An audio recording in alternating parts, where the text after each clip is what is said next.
There's been a lot of debate and protests about rent control in America lately. And so I want to go over some of the pros and cons of rent control to see if it's truly a good thing for you.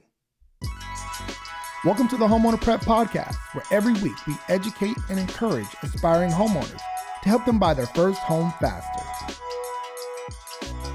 If you aspire to own a home, you're in the right place, so enjoy.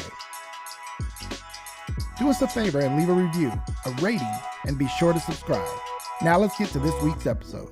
Hello and welcome to another episode of the Homeowner Prep podcast. I'm your host, Eric Halan, and on today's episode, we're going to talk about a hot button topic called rent control. If you're not familiar with what rent control is, it's when a local government or a city ordinance puts in place rules in how much a landlord can charge for a rental unit. Now, it might be an apartment, might be duplexes, whatever the case may be. There's different laws in different cities, but it definitely sets a cap on how much landlords can charge renters. So is that a good thing or is that a bad thing? On today's episode, I want to dive into just a few of the pros and cons and let you know what my opinion on rent control is. The first pro that is obviously a good one is that landlords can't charge more and more and more each and every year. Now, renters are like, finally, you're not going to raise my rent. There's a cap to that. But it doesn't necessarily mean that it's going to cap out where you're at. A new rent control ordinance in your area may cap your rental unit at, say, $3,000 a month.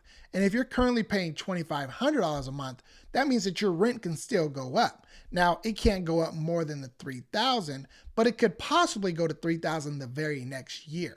So yes, there is a cap on it, but it doesn't necessarily mean that you're paying the cap now. That cap could be dictated by the city or whatever the ordinance is, and it could be more than what you're currently paying. Now, one of the cons about rent control is that it becomes very difficult for you to find an available rental unit. And the reason for that is because people who have rent control in place are less likely to move. They figure, hey, you can't raise my rent anymore. I'm already at the cap, so I might as well stay here. No need for me to go and find a new place where I could be paying more rent. So renters who are on rent control tend to stay put. So let's say you're new to a neighborhood or a city and you're trying to find an available rental. Well, if there's rent control in place, chances are it's going to be a lot harder for you to find an available place.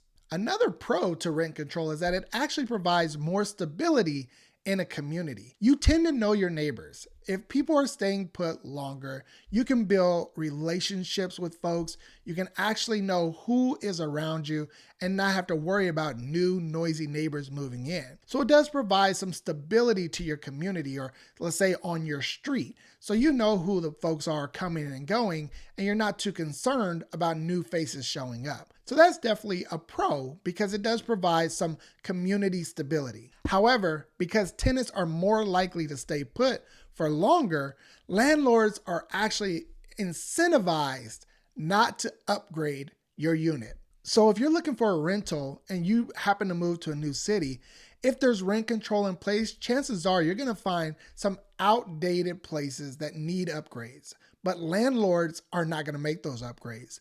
There's no reason for them to spend extra money on a unit when they're not getting any more income coming in. So a lot of times these units are outdated, they're old, they have a feel that somebody has been living there for years. Even if you're the new tenant, you're not going to see many upgrades.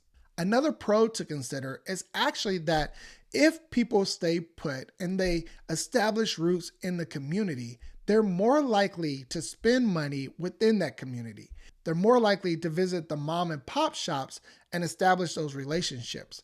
It goes back to the stability of the community. If you plan to be in a community for the long term, you're going to establish relationships with people who are there all the time. The small businesses, the mom and pop shops, the people who are shopping in and out of the same stores, you're going to know those faces and you're going to make those relationships last. So it does benefit the community, the fact that you're going to spend more money locally instead of going outside of that neighborhood and spending money there. Now, I gave you some pros and cons, but in my opinion, here's why I think rent control is a real issue. I am all about people renting for a temporary situation. If you move to a new city, if you're in the military, if you're just trying to establish some roots and get to know an area, sure, it's good for you to rent in that area before you decide to buy. But however, you should always be looking to buy. You should always be an aspiring homeowner and not just a renter. You should be planning to buy and not planning to pay off somebody's mortgage. So I'm all about people making moves, having mobility. Yes, you can rent in the temporary, but for the long term, you should be striving to become a homeowner. And that's really my issue with rent control. I get it. There are pros, there are cons. It's highly debatable. It's a hot topic, and I know that. But you have to understand that if you truly want to build generational wealth in this country, you need to become a homeowner.